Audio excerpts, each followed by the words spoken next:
বর্ষা মৌসুমের শুরুতেই বঙ্গোপসাগরে লঘুচাপের সৃষ্টি হতে পারে, যা পরিণত হতে পারে নিম্নচাপে। লঘুচাপের প্রভাবে আগামী কয়েকদিন সারা দেশে ভারী বর্ষণ হতে পারে বলে জানিয়েছে আবহাওয়া অধিদপ্তর। এ সময় তাপমাত্রা কমে আসবে, তবে আগামী 2 জুন থেকে বৃষ্টিপাত কিছুটা কমতে পারে। বঙ্গোপসাগরে একটা লঘুচাপ হওয়ার সম্ভাবনা আছে এবং সেটা আগামীকাল 27শে মে, এবং এটা লঘুচাপ থেকে সুস্পষ্ট লঘুচাপ এবং এটা নিম্নচাপে পরিণত হতে পারে। সেক্ষেত্রে নিম্নচাপে পরিণত হলে আমরা যেহেতু এই এটার আমরা ডানে থাকবো, তো আমাদের এই এলাকাটাই বৃষ্টিটা বেশি হওয়ার সম্ভাবনা রয়েছে।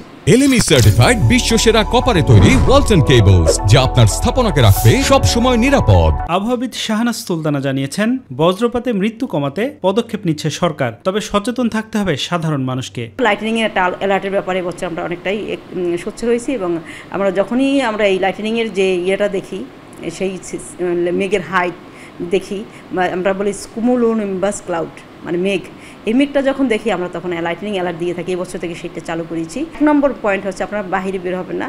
নাম্বার 2 হচ্ছে বাহিরে বের হলে আপনারা সেফ জোন চেষ্টা করবেন। আফজাল হোসেন, মাই টিভি, ঢাকা।